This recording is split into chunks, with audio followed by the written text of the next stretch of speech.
Време е за вести на К1 телевизија. И во овој информативен преглед ви ги донесуваме најновите информации од регионот, Македонија, светот и спортот.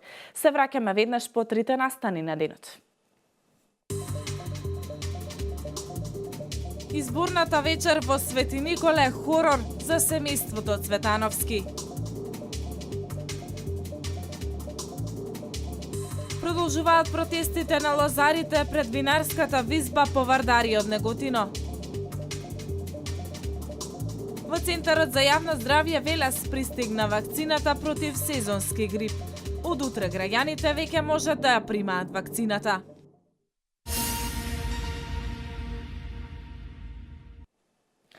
Која е вестината за настанот од 10 минути по полнок кој вчера се случи во Свети Николе? На страната на МВР за овој настан пишува: на 16.10.2017 година околу 12 часот и 10 минути во Свети Николе дошло до нарушување на јавниот ред и мир од страна на ОЦ, полициски службеник во полициска станица Свети Николе, кој не бил работно ангажиран, и група граѓани кои ја прославувале победата на кандидатот за градоначалник на Свети Николе. Повредени се повеќе лица кои побарале помош во медицинскиот центар во Свети Николе. Но настанот е сосема спротивно, вели полицискиот службеник во изјава за К1 телевизија. Кога излегов од влезната врата према ходникот, видов поголема група на младинци. И кога ги прашав шо е проблемове, дечки, шо сме сгрешили толку да дојдите до дома, да ни правите проблеми, продолжија со навредување, со пцовки, со арогантно однесување, со заканување, со се и се што и се нафрлија на кај мене, почнаа да ме влечат према надвор од ходникот. Во тој момент не се спротивставив, ме извлекоа надвор пред влезот на плоштадката. И налетаа од таа страна повеќе лица, можеби 20 во моментот беа, и почна да ме ударат, кои со раце, со топаници, со клоци. Се обидов, избегав према паркингот, каде што имаше и таму многу возила и многу лица, и одеднаш видов дека се работи за бројка од 30 до 40 возила. Во некое возило имаше по 4 по 5 лица, врати отворени, а надвор под прозорите имаше група од 30-40 исто млади лица, кои што и понатаму скандираа, вика, се закануваа.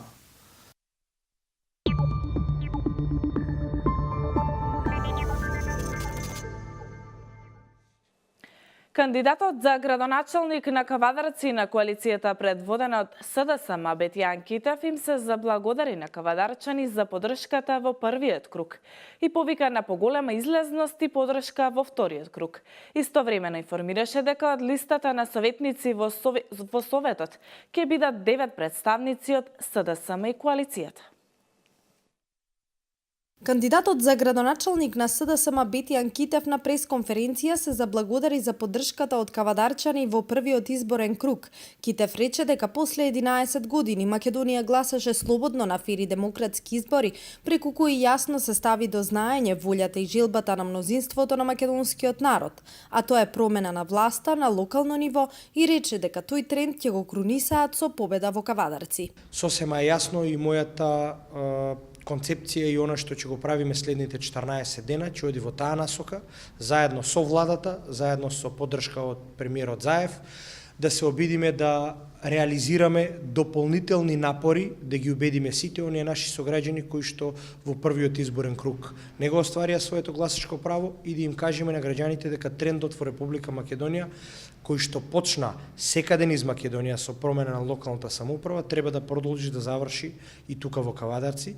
И јас сум убеден дека во тоа ќе успееме. Китев изјави дека е горд на бројот на гласови кои ги добиле во првиот круг од изборниот процес, но и на коректната кампања во изминатите 20 дена.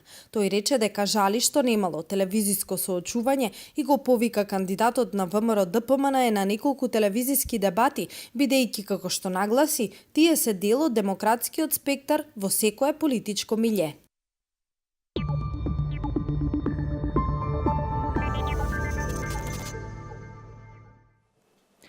Продолжуваат протестите на лозарите пред винарската визба по Вардарија од Неготино поради неплатеното грозје. Тие побараа да дојде финансиска полиција да ја преиспита целата ситуација, зашто грозјето било откупено, а не платено. Мартина Митков повеќе. Продолжуваат протестите на лозарите поради неисплатените долгови од страна на винарската визба по Вардарија. Тие и денеска беа собрани во голем број за да го изразат својот револт поради постапките на винарницата за откупеното грозје, а неисплатениот труд од 2014, 15 и 2016 година. Винарската визба не е во право, поради што не им го исплаќа откупеното грозје на лозарите, изјави председателот на Агротиквешија Љупчо Аризанов, кој им ја даде поддршката и им порача да бидат истрајни и упорни се додека не се реши целиот проблем. Сметам дека овој народ има фамилии дома кои што треба да ги одржава. И апсолутно не се во право. Од моја страна лично имат целосна поддршка во однос на сето тоа, ради тоа што луѓето се во право. Дале роба, пари нема. Екзистенцијата за секоја една фамилија е платежното средство парите. Мислам дека апсолутно луѓето се во право и нека продолжат понатаму, нека бидат достојни за да може да си ги земат парите. Поради тоа што истите се зависни од нив. Доколку не се зависни, нема да седат тука. Лозарите се изреволтирани од досегашните однесувања од страна на одговорните на винаријата. Тие велат дека на секои 3 месеци им пуштале по 5000 денари, што е подценувачко за нив. Тука имат луѓето пари за земање. И тоа се огромна сума на пари, а само не лажат и не пуштат по 5000 денари на 3 месеци. Социјална помош. Страмота е во Шенспрае. Еве, лично захтевам да дојде финансиска полиција цел подрум да го претреса, да го испита. Каде е нашето гроје од 2014, 2015, 2016? Виното продадено пари нема. Да се види кој е виновник. Значи, нашата роба донесена, вино продадено пари нема. Доколку за ден не доаѓаат никој, ни од Повардарија, ни од згоре, од власта. Значи, за ден-два, ако не се соработуваат, ќе се радикализира. Ова е трета фаза. Лозарите велат дека имале притисок од полицијата да ја прекинат блокадата, а на нивните барања од Повардарија биле глуви. Тие за ден-два најавија радикализирање на протестот, бидејќи како што велат, нивната мака е поголема од сите закани што ги имаат.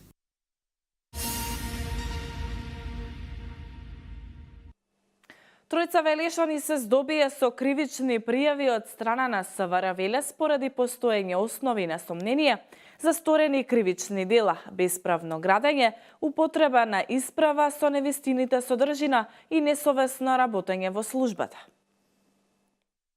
65-годишниот МН, 62-годишниот ЈА и 60-годишниот ГС, сите тројца од Велес, се здобија со кривични пријави од страна на СВР Велес поради постоење основи на сомнение за сторени кривични дела, бесправно градење, употреба на исправа со невистинита содржина и несовесно работење во службата.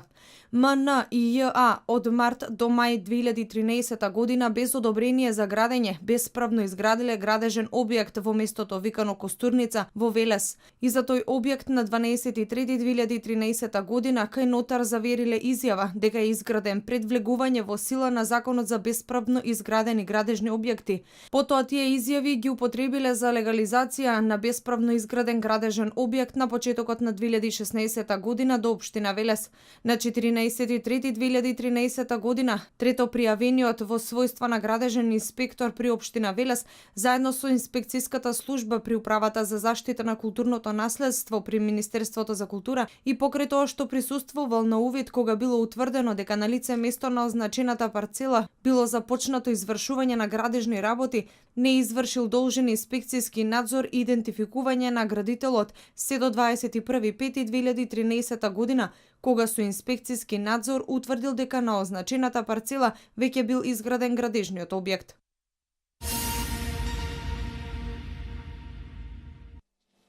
Од утре започнува вакцинацијата против сезонски грипи во Велес. Вакцината е наменета главно за лица со хронични болести, лица постари од 65 години и лица со намален имунитет. Една вакцина изнесува 400 денари, а истата заштитува од трите главни типови на вируси.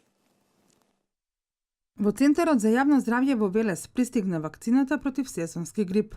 Лицата кои се изложени на директни контакти со други лица, хронично болните, повозрастните од 65 години, ова се трите категории кои би требало задолжително да ја примат вакцината, велат лекарите.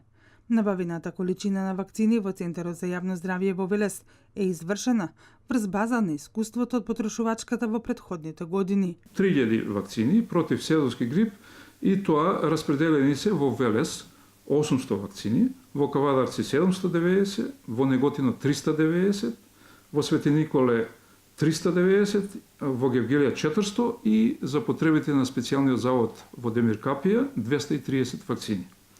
Поради голем интерес на граѓаните и населението, службите на Центарот за јавно здравје е подготвен во полн капацитет да ги услужи граѓаните. Една вакцина чини 400 денари.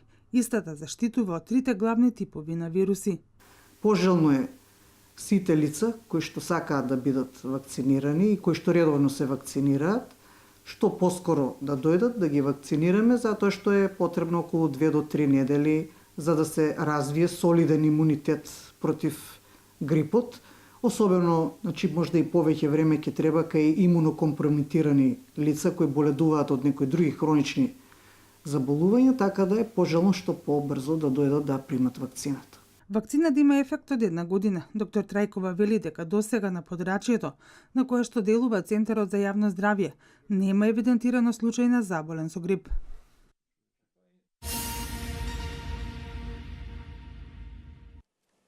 Ученици од општинските основни училишта од Велес ги покажаа своите знаења од областа на библиотекарството. Тие зема учество на 18-тиот општински надпревар во локалната библиотека Гоце Делчев. Катерина Нацева повеќе. Софија Димова од основното училиште ЈХК Джинот од Велес под менторство на професорката Македонка Поптодорова го освои првото место на 18-тиот поред надпревар за млади библиотекари. Второто место и припадна на Деспина Миланова од основното училиште Стојан Бурџовски Буридан од Иванковци под менторство на Наташа Брезовска Богоевска. Адиса Авдовик од основното училиште Рајко Жензифов од Оризари го освои третото место под менторство на Менка Андреева. Успехот кој години наназад го покажуваат нашите ученици на регионално и државно ниво е доказ дека овој надпревар е од исклучително значење за нив, но и за нас, рече Игор Крајчев, директор на локалната библиотека Гоце Делчев Велес. Исклучително интересен надпревар за младите. Тоа ни покажува, за тоа ни говори фактот што години назад велешките учесници и победниците од Велешкиот општински надпревар се меѓу првите, ако не и победници на републичките надпревари. Целта на овие надпревари е да се покаже знаењето од областа библиотекарство, низиниот историски развој и стручниот дел од библиотекарското работење. Да се поттикне љубовта кон библиотекарството, да ги приближи младите кон библиотеката, кон книгата, да им покаже ни што се нивните предци поминувале за да дојдат до едно печатено дело.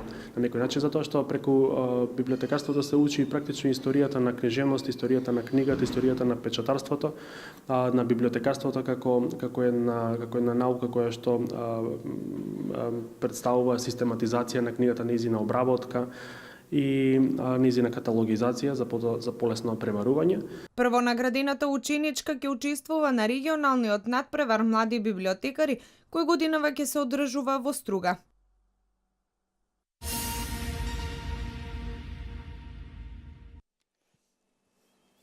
Четириесет и осум граѓани на денот на локалните избори поднеле приговори до Државната изборна комисија бидејќи ги немало во избирачкиот список и не можеле да гласаат, иако ДИК постапила по овие приговори.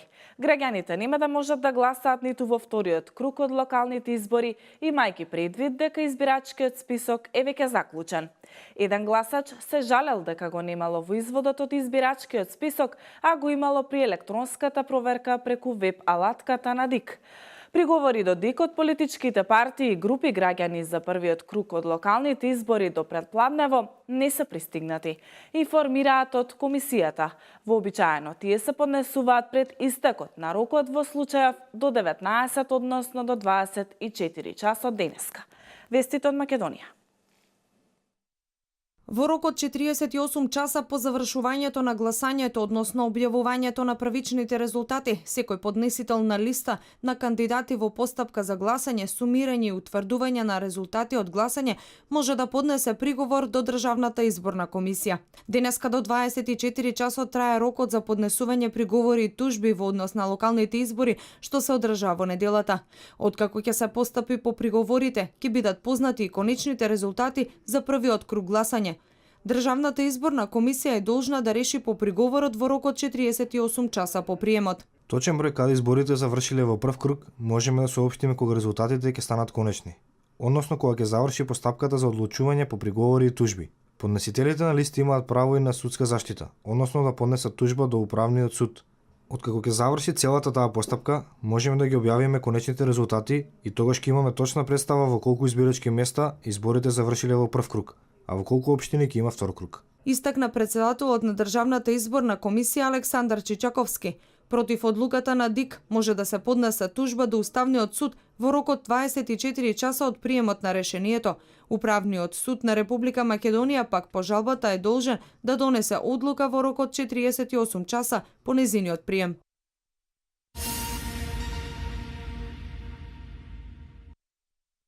Надпросечно високите температури за овој период од годината ја доведува во прашање есенската сеидба поради недоволната влага во почвата. Според агрометеоролозите, и она малку што беше абсорбирано од последните врнежи можно е да испари. За останатите култури топлото време не е критично, ниту се ризични студените утра и ноќи зашто мраз нема. Дури за некои како градинарските растенија на отворено, пиперки, карфиол, зелка, келк, кои сега функционираат без проблем, повисоките температури се добредојдени. Отежнати се условите за сеидба на есенските култури. Може да се рече дека и сеидбата е доведена во прашање. Почвата е сува, високите температури наго ја дехидрираат, па и тоа што поникнало може да се исуши. Посебно е критична состојбата во Пелагонија и Овче поле. Таму веќе има проблем. Изјави Ангелко Ангелески од управата за хидрометеоролошки работи. Кај овошките и лозјата листовите се уште не се паднати и не може да се размислува за нови садници. А бидејќи нема мраз, нема ни оштетувања, потенцира Ангелески, додавајќи дека ваквите температури се очекуваат уште една недела, но рано е да се предвидат евентуални последици од нагло заладување.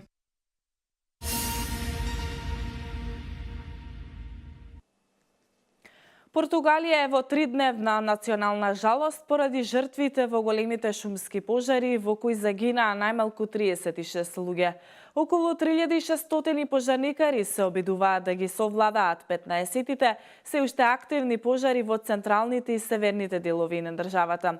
Осумина се водат како исчезнати, а повредени се над 60 лица, од кои 16 се потешко. Пожарите однесоа 3 жртви и во соседна Шпанија. Светот во продолжение. Милје Мзека, актуелен пратеник во Косовскиот парламент и некогашен новинар е уапсен и одреден му е притвор од 48 часа. Тој е осомничен дека учествувал во измама со визи. Приштинскиот весник Експрес пишува дека Зека се товари за учество во криминална група и затајување на данок. Според пишувањата во весникот, 900 граѓани на Косово се обиделе да емигрираат во Германија со работни визи добиени во една агенција за вработување, која всушност била измамничката шема на пратеникот на партијата Иницијатива за Косово, но и неговиот соработник Илир Красничи. Зека и Красничи за една виза наплаќале од 50 до 3500 евра.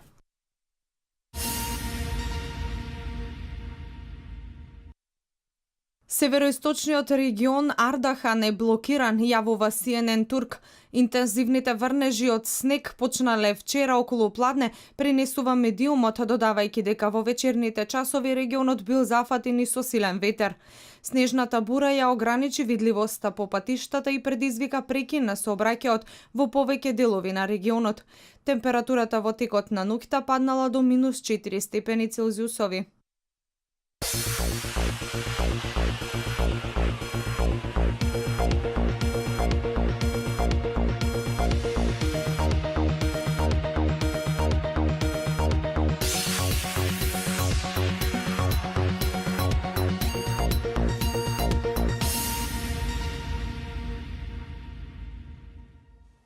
Време Време за метеоинформациите. Од почетокот на наредната недела се очекува зголемување на облачноста и локални врнежи од дожд, а температурата ќе биде во опаѓање. Минималната температура во понеделник ќе се движи од 4 до 12, а максималната од 15 до 23 степени. До недела времето ќе се задржи стабилно, суво и топло со позитивни утрински температури. Максималните температури ќе бидат над просекот за овој период од годината и ќе се движат до 28 степен. Ова е последната информација за овој дневник. Ви благодарам што бевте со нас. Пријатно!